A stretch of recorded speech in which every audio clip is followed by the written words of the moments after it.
October 14, 1943, late afternoon at Thorpe Abbotts, England. The B-17 Flying Fortress shuddered to a halt on the runway. Its third engine completely dead, the second one trailing smoke. Lieutenant Colonel James Shannon walked around the aircraft counting the damage. 17 holes through the left wing, 23 in the fuselage.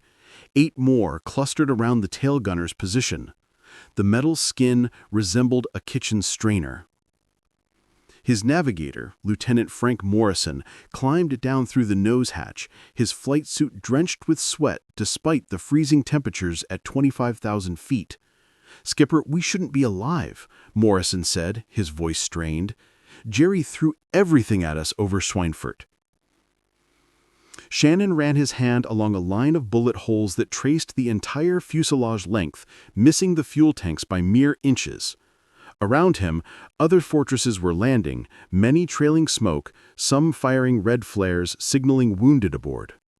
Of the 291 B-17s that had departed for Schweinfurt that morning to bomb ball-bearing factories, 60 hadn't returned. Another 17 would be scrapped as beyond repair. 121 of the survivors needed major repairs before flying again. The mathematics were harsh. At this loss rate, a bomber crew's statistical chance of surviving their required 25-mission tour was less than 30%. But as Colonel Shannon stood examining his damaged bomber, counting holes, and wondering how they'd survived, 200 miles away, in an unremarkable apartment building near Columbia University in Manhattan, a Hungarian Jewish refugee mathematician was about to solve a problem that would save hundreds of bomber crews. His name was Abraham Wald, and his insight would revolutionize not just military strategy, but the entire field of statistical analysis. The damaged bomber Shannon flew was exactly the kind of data the United States Army Air Forces had been collecting for months. Every B-17 that returned from missions over Germany was thoroughly examined. Each bullet hole was mapped, cataloged, measured. Technical sergeants with clipboards would walk around the aircraft marking damage locations on standardized diagrams. The data was overwhelming in its consistency. The fuselage took the most hits, averaging 1.73 bullet holes per square foot. The wings came second at 1.21 holes per square foot. The fuel system showed 1.55 hits per square foot. But certain areas, particularly around the engines and cockpit, showed remarkably little damage, sometimes as few as 0.3 hits per square foot. To the military brass at Wright Field in Ohio, the solution seemed obvious. Major General Oliver Eccles, chief of the Material Command, had called a meeting in September 1943. "Gentlemen, the data speaks for itself," he said, pointing to a chart showing damage distribution across a B-17 silhouette.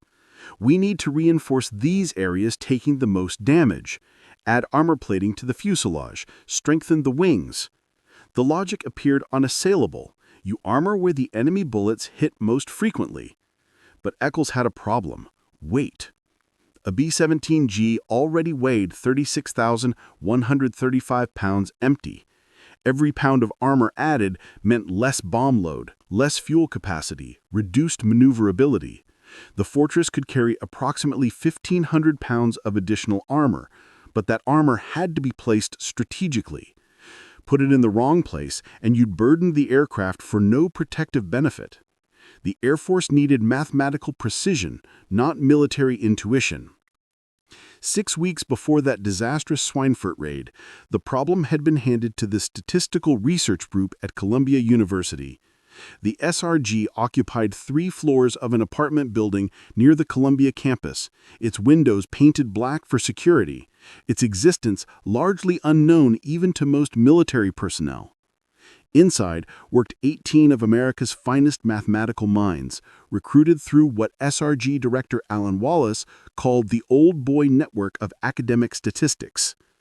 They had already solved problems ranging from the optimal pattern for naval convoy formations to the mathematical probability of hitting targets with the Norden bombsight. Abraham Wald had joined the group in 1943. one of many European refugee scholars who would profoundly impact the American war effort. Born in 1902 in Koluzvar, then part of Austria-Hungary, now Cluj-Napoca, Romania, Wald had been homeschooled by his parents because, as an Orthodox Jew, he couldn't attend school on Saturdays as Hungarian law required. His mathematical genius had earned him a position at the University of Vienna, but the 1938 Anschluss had ended his career there. He'd fled to America, where Columbia University had offered him a position. Now, instead of working on pure mathematical theory, he was applying his intellect to keeping American airmen alive. The Air Force delivered their data to the SRG in late August 1943. Boxes of reports, thousands of damage assessments, photographs, measurements. Captain Robert McNamara, then working with the Air Force's Office of Statistical Control, had supervised the data collection. Every returning bomber from the 8th Air Force based in England had been examined. The patterns were clear and consistent. Heavy damage to fuselage and wings, minimal damage to engines and cockpit areas. Wald spent 3 days examining the data in silence. His colleague, economist Milton Friedman, later recalled, "Abraham would sit there smoking his pipe, saying nothing for hours. Then suddenly, he'd make a mark on paper and return to silence." The other statisticians at SRG had already begun calculating optimal armor distribution based on hit frequency when Wald finally spoke at their September 2nd meeting. "You are all wrong," he said simply. "The Air Force is wrong. You are looking at this backwards." The room fell silent. Frederick Mosteller, a young statistician who would later become president of the American Statistical Association, asked what everyone was thinking. "Abraham, the data is clear. These areas receive the most damage. How can reinforcing them be wrong?" Wald stood and walked to the blackboard. He drew a simple B-17 outline, then marked the areas showing heavy damage in the Air Force data. "These planes returned," he said. "They took this damage and survived. Every plane you examined took hits here," he pointed to the fuselage and wings, "and still made it home." Then he drew another B-17 outline. Where are the planes that didn't return? What did their damage patterns look like? He marked the areas showing little damage in the returning aircraft data: the engines, the cockpit, the tail control surfaces. If damage were truly uniform, we should see equal distribution across all areas. We don't. The missing damage is on the missing planes. The revelation was like a thunderbolt. Statistician Leonard Jimmy Savage would later call it one of the most elegant insights of the war. The Air Force had been looking at survivors and assuming they represented all aircraft. Wald recognized they were seeing only half the picture, the half that lived to tell the tale. "Consider it mathematically," Wald continued, writing equations on the board. "Let us assume reasonably that enemy fire is essentially random, that German anti-aircraft gunners and fighter pilots aren't precisely aiming at specific aircraft components from thousands of feet away. If fire is random, damage should be uniformly distributed across the aircraft's surface." He wrote out the probability distributions. If we see non-uniform distribution in returning aircraft, and we assume uniform distribution of enemy fire, then we must conclude that aircraft hit in the underrepresented areas did not return. These are your critical areas. These are where armor belongs. George Stigler, the economist who would win a Nobel Prize in 1982, was in the room. He later wrote, "It was so obvious once Abraham explained it, yet none of us had seen it. We were all looking at the data. Abraham was looking at what wasn't in the data." The implications were staggering. The Air Force had been preparing to add armor to the areas that could best survive damage while leaving critical areas exposed. It would have been precisely backwards, potentially making losses worse rather than better. Wald's insight cut through months of planning with pure mathematical logic. But Wald wasn't finished. Over the next 3 weeks, he developed a comprehensive mathematical model for optimal armor placement. His work, eventually compiled in 8 memoranda, went far beyond simple observation. He calculated vulnerability coefficients for different aircraft areas, factoring in not just hit probability, but functional criticality. A hit to the aileron control cables, for instance, was far more likely to be fatal than multiple hits to non-structural fuselage areas. On September 20, 1943, Wald presented his complete analysis to Air Force representatives. Brigadier General Orville Anderson, head of the 8th Bomber Command, had flown in from England specifically for the meeting. Anderson was skeptical. "Professor Wald, you're asking us to ignore actual battle damage we can see and armor areas that appear undamaged." Wald pulled out a statistical analysis of the previous month's losses. "General, your loss rates are unsustainable. In August, you lost 60 B-17s attempting to bomb Schweinfurt and Regensburg.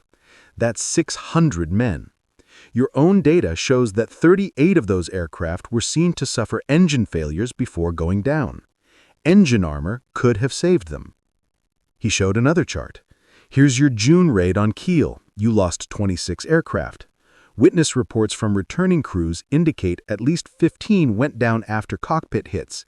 Yet in your surviving aircraft, cockpit damage is minimal. This is not coincidence. This is what I call survivorship bias." The term was new, coined by Wald himself during his analysis. It would become fundamental to statistical analysis, but in that moment it was revolutionary. Anderson studied the data, then asked his aide, Major Thomas Power, for the latest loss reports. The numbers were indeed unsustainable. The 8th Air Force was losing aircraft faster than they could be replaced. "How much weight are we talking about?" Anderson asked. Wald had anticipated this. "Based on my calculations, 1,200 pounds of armor optimally placed around engines, cockpit, and control cables would be more effective than 2,000 pounds distributed according to observed damage patterns." The challenge wasn't just mathematical, but practical.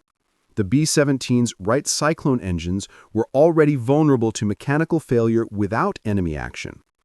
Adding armor meant redesigning engine cowlings, shifting weight distributions, recalculating center of gravity. Boeing engineer Edward Wells, who had helped design the B-17, was brought in to consult. "It's possible," he said, after reviewing Wald's recommendations, "but it means retrofitting every B-17 in England." By October 1943, when Black Thursday saw 77 B-17s lost in a single day, the Air Force was desperate. General Henry Hap Arnold, commanding general of the Army Air Forces, personally ordered implementation of Wald's recommendations. The retrofit program began immediately. Crews at modification centers in England worked around the clock, adding armor plates to engines, installing bulletproof glass in critical cockpit areas, reinforcing control cable runs. Technical Sergeant William Haney, working at the Burton Wood Modification Center, remembered the urgency. "We had birds coming in all shot up for missions, and we're trying to patch them while adding these new armor kits. Orders were to prioritize Wald modifications over everything except critical repairs." The changes weren't immediately popular with crews. Captain Robert Morgan, pilot of the famous Memphis Belle, which, along with Hell's Angels, was among the first B-17s to complete 25 missions on May 17, 1943, was initially skeptical. "We're already flying overloaded, now they want to add more weight to places that never get hit." But Morgan was looking at his own experience, his own survival, not understanding he was part of the statistical bias Wald had identified. The first modified B-17s flew combat missions in November 1943. The results were immediate and dramatic. Loss rates began declining even as missions increased in intensity. By December, despite flying deeper into Germany than ever before, the 8th Air Force's loss rate per sortie had dropped from 9.1% to 3.5%. The modification program expanded, eventually encompassing all American heavy bombers. Lieutenant Colonel John Bennett, who flew 31 missions in both unmodified and modified B-17s, noticed the difference. "My first tour, every mission felt like Russian roulette. After the modifications, we still got shot up, but more birds made it home. Crews that would have gone down were limping back." The numbers told the story. In the 6 months before Wald's modifications, the 8th Air Force lost 666 B-17s. In the 6 months after full implementation, despite flying more missions against better defended targets, losses dropped to 371. Each bomber saved meant 10 men who returned home instead of becoming casualties or prisoners of war. But Wald's impact went far beyond armor placement. His work revolutionized military analysis. The Navy began applying his methods to ship survival. The British RAF retroactively analyzed their own bomber losses and found similar patterns. Even the Germans, through captured documents, learned of Wald's work and began applying similar analysis to their own aircraft. Colonel Curtis LeMay, who would later lead the strategic bombing campaign against Japan, studied Wald's memoranda obsessively. "Wald taught us to look for what was not there," LeMay wrote. "In war, the most important data is often the data you can't collect." The concept had immediate applications beyond aviation. When analyzing infantry casualties, medics realized they were seeing only soldiers who survived long enough to reach aid stations. This led to changes in battlefield first aid priorities, focusing on injuries that were survivable with immediate intervention. Back at the Statistical Research Group, Wald's success with bomber survivability led to expanded responsibilities. He developed sequential analysis methods for quality control in ammunition production, saving millions of rounds from unnecessary testing. His work on optimal search patterns for finding downed pilots in the Pacific saved dozens of lives. Herbert Solomon, another statistician from the SRG, later reflected on Wald's unique approach. "Most of us looked at problems directly. Abraham always asked what we weren't seeing." He had survived the Holocaust by escaping Austria just in time. Perhaps that made him more aware of the danger of only counting survivors. The human impact was felt in countless individual stories. Staff Sergeant James Hensley, a ball turret gunner for the 381st Bomb Group, was hit by flak over Berlin in March 1944. Shell fragment came right through the turret, hit the armor plate they'd added behind my head. Before Wald's modifications, that would have killed me. Instead, I just got my belt rung. Technical Sergeant Roy Vasquez, a flight engineer with the 91st Bomb Group, experienced similar salvation. Lost number 2 engine to flak over Frankfurt. Before the armor upgrades, losing an engine usually meant fire, then bail out or blow up. But the armor protected the fuel lines. We made it home on 3 engines. The modifications weren't perfect. Some crews complained about reduced speed and maneuverability. The added weight meant longer takeoff runs, critical when operating from England's often foggy short runways. Fuel consumption increased slightly. But these drawbacks paled compared to improved survival rates. By early 1944, Wald's work had become doctrine. The Air Force's Statistical Control Office, led by Charles Tex Thornton, integrated survivorship bias analysis into all operational planning.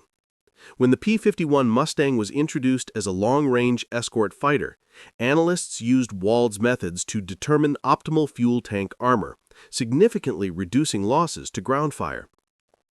The impact extended to the Pacific theater. B-29 Superfortresses bombing Japan received armor configurations based on Wald's analysis adapted for Pacific conditions. Navy dive bombers and torpedo planes were similarly protected. Marine Corps aviation units reported dramatic improvements in aircraft survivability during island-hopping campaigns. Captain Robert McNamara, who had helped collect the original bomber damage data, later became Secretary of Defense during the Vietnam War. He often cited Wald's work as an example of how quantitative analysis could save lives.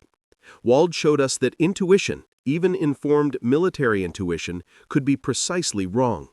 Mathematics doesn't lie. The German response to American bomber modifications revealed their recognition of Wald's impact. Luftwaffe General Adolf Galland wrote in his memoirs, "The Americans suddenly became harder to kill. Our pilots reported that shots which should have been fatal were not bringing down bombers. We suspected armor improvements, but didn't understand the systematic approach behind them." German fighter pilot training began emphasizing engine shots even more heavily, but this made attacks more difficult and dangerous. Approaching from angles that exposed engines meant flying through defensive fire from multiple bombers. German pilot losses increased as they adapted tactics to counter Wald's innovations. Meanwhile, the original data that had seemed so convincing continued to accumulate. By war's end, the Air Force had documented damage on over 45,000 returned aircraft sorties. The patterns remained consistent. Heavy damage to fuselages and wings, minimal to engines and cockpits, exactly as Wald had predicted for surviving aircraft. Each data point validated his theory. The cost of not seeing survivorship bias earlier was sobering. Statistical analysis after the war suggested that implementing Wald's recommendations 6 months earlier could have saved approximately 300 aircraft and 3,000 airmen. These were not abstract numbers, but real lives lost to a cognitive blind spot. In December 1943, 3 months after Wald's initial presentation, the 8th Air Force launched Operation Argument, a series of massive raids on German aircraft production. Despite facing the most intense fighter opposition of the war, loss rates remained manageable. General James Doolittle, who took command of the 8th Air Force in January 1944, credited improved aircraft survivability as crucial to maintaining offensive pressure. Wald gave us the ability to sustain operations, Doolittle wrote. Without his work, we would have had to pause, rebuild, retrain. The air war would have extended by months, possibly years. The psychological impact on crews was equally important. Knowing their aircraft had been scientifically protected, that the best mathematical minds in America had worked to keep them safe, improved morale significantly. Letters home from airmen frequently mentioned the new armor and how it made them feel safer, even though they were flying ever more dangerous missions. First Lieutenant William Pickering wrote to his wife in February 1944, "They've added armor in all the right places. Smart fellows figured out where we really need protection. Makes a difference knowing someone that intelligent is looking out for us." The modification program wasn't without controversy. Some bomber groups initially resisted, believing their experience trumped statistical analysis. Colonel Dale Smith of the 384th Bomb Group argued, "My crews know where they get hit. We don't need some professor telling us where to put armor." But Smith changed his mind after his group's losses dropped 40% in the 2 months following modifications. He later became an advocate for statistical analysis in military planning, often citing his initial skepticism as an example of how experience could mislead. Wald himself remained modest about his contribution. In a rare interview with the Columbia University newspaper in 1944, he said, "I merely applied standard statistical thinking to available data. The real heroes are the airmen who fly these missions and provide us with the data to analyze." His modesty understated the revolutionary nature of his insight. Before Wald, military analysis had been largely experiential, based on what commanders and crews observed. After Wald, it became mathematical, rigorous, considering not just what was seen, but what was unseen.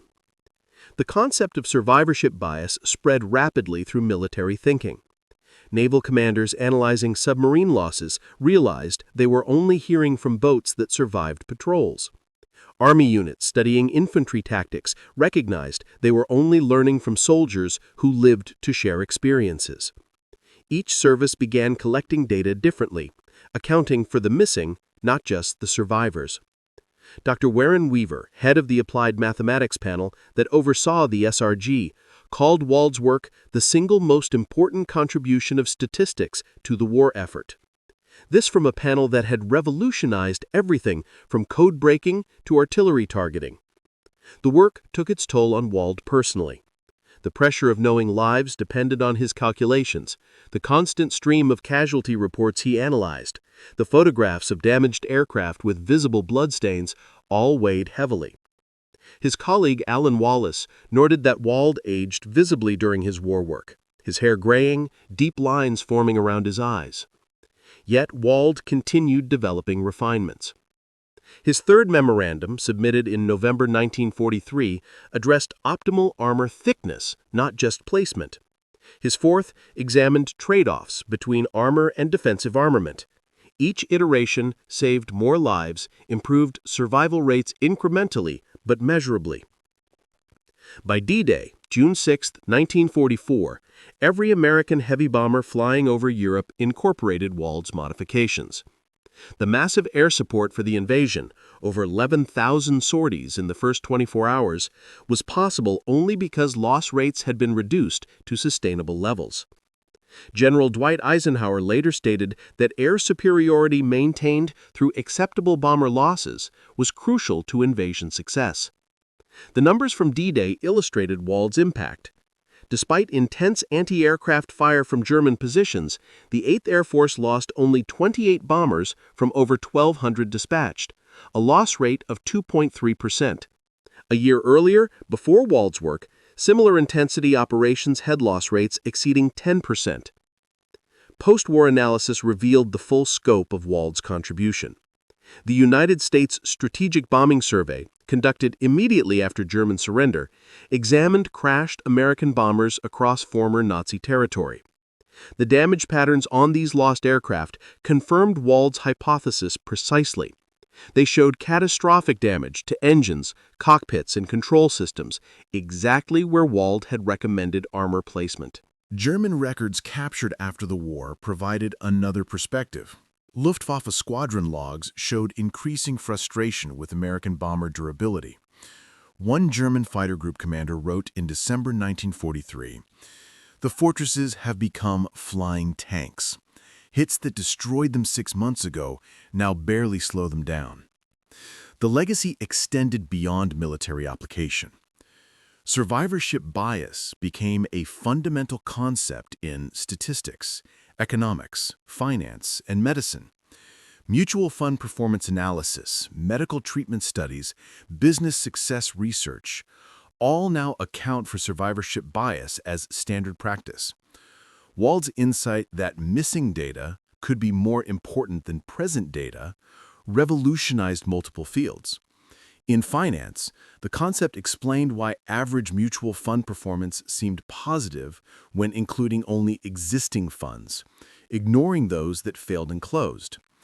In medicine, it revealed why certain treatments appeared more effective than they actually were, counting only patients who survived long enough to complete treatment. In business, it exposed why copying successful companies often failed, ignoring the invisible graveyard of similar companies that had tried the same strategies. Colonel Jacob Besser, who would later serve as weaponeer on both atomic bomb missions, studied Wald's work extensively. Wald taught us that in any analysis you must ask, who isn't in the room? Who didn't survive to be counted? What data is missing because it died with its source? The human cost of the air war remained staggering despite Wald's improvements. The 8th Air Force alone lost 26,000 killed and 28,000 wounded or captured. But statistical analyses suggested these numbers would have been 30 to 40% higher without survivorship bias-based modifications. That translated to roughly 10,000 additional casualties prevented through mathematical insight. Individual stories illuminated these statistics. Lieutenant Richard Cole, who had flown with Doolittle on the famous Tokyo raid, survived 26 missions over Europe in a modified B-17. He said, "I saw birds identical to mine go down from engine hits. The only difference was my engine armor. That's why I'm here talking to you." Sergeant Anthony Picardi had an even more direct experience. Took a 20mm cannon shell right to the cockpit armor. Blew a hole in the plexiglass, but the armor stopped it. Pilot got some scratches from glass, that's all. Before Wald, that's 2 dead men and a crashed bomber. The modification program continued evolving through war's end. Each generation of bombers incorporated lessons learned. The B-29 Superfortress, designed with Wald's principles from the start, had the lowest loss rate of any American heavy bomber, despite flying the most dangerous missions over Japan. Wald's influence extended to adversary analysis. His methods were used to study German fighter tactics, Japanese naval strategies, even enemy industrial production. The concept that missing data could be more revealing than present data became a cornerstone of intelligence analysis. In March 1945, as the war in Europe neared its end, Wald received a commendation from General Arnold. It read simply, Your mathematical insight has saved countless American lives. The nation is in your debt. Wald characteristically shared credit with his entire SRG team. The war's end didn't end Wald's influence. The newly formed RAND Corporation recruited many SRG members, including several who had worked directly with Wald. They applied survivorship bias analysis to nuclear strategy, space programs, and eventually Vietnam War planning. Tragically, Wald himself didn't live to see his work's full impact.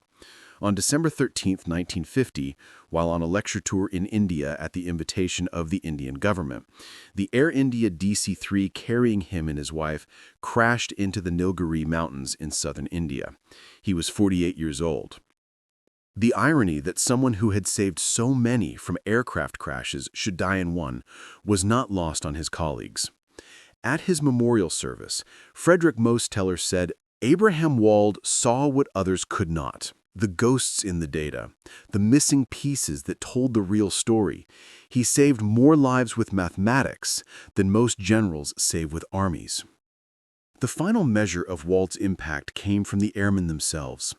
In 1985, the 8th Air Force Association erected a memorial at their museum in Savannah, Georgia. Alongside memorials to famous commanders and Medal of Honor recipients stands a plaque to Abraham Wald. It reads, "To the mathematician who saw the unseen and saved the unreturned." Retired Technical Sergeant Harold Smith, speaking at the dedication, put it simply. Most of us never heard his name during the war, but thousands of us came home because of him. He looked at holes in metal and saw men who would live or die. That's mathematics with a soul. The B-17G on display at the museum bears the armor configuration Wald recommended. Docents explained to visitors how a refugee mathematician's insight about missing data saved more American airmen than any single tactical innovation of the war. They point to the armor around the engines, the reinforced cockpit, the protected control cables, all placed not where damage was seen, but where it wasn't. The concept seems obvious now, taught in first-year statistics courses applied routinely in fields from medicine to marketing. But in 1943, it required genius to see that the bombers that didn't return held the secret to protecting those that would. Wald's ability to perceive the invisible, to understand that absence of evidence was itself evidence, revolutionized not just military aviation, but the entire approach to data analysis. Today, every time an analyst questions whether their data represents all cases or just survivors, every time a researcher considers what's missing from their sample, every time someone asks, "What am I not seeing?" they honor Wald's legacy. He taught the world that sometimes the most important information is what's not there, that survival itself can blind us to vulnerability, and that mathematics, properly applied, can illuminate truth hidden in plain sight. The final irony is that Wald's own survival story exemplified his theory. He escaped Austria just before the Holocaust consumed the Jewish mathematical community there. Of his University of Vienna colleagues, only those who fled survived to continue their work.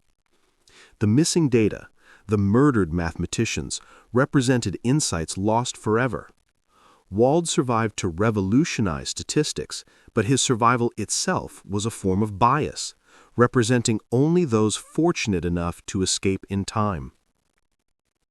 His work saved hundreds of bomber crews directly and influenced military thinking in ways that saved thousands more. But perhaps his greatest contribution was teaching humanity to question not just what we see, but what we don't see. To always ask, who's missing from the room? What data died with its source? In a world drowning in information, Wald's insight remains crucial. That the most important facts might be the ones we'll never collect, the planes that never came home, the stories that ended before they could be told. The mathematics was elegant, the application practical, but the lesson was profound. In trying to protect bombers, Abraham Wald discovered a fundamental truth about knowledge itself. We are all survivors, and our survival shapes what we think we know. Only by acknowledging the missing, counting the uncounted, remembering the unreturned, can we approach real understanding. That insight born from bullet holes in aluminum has saved more lives than all the armor ever manufactured.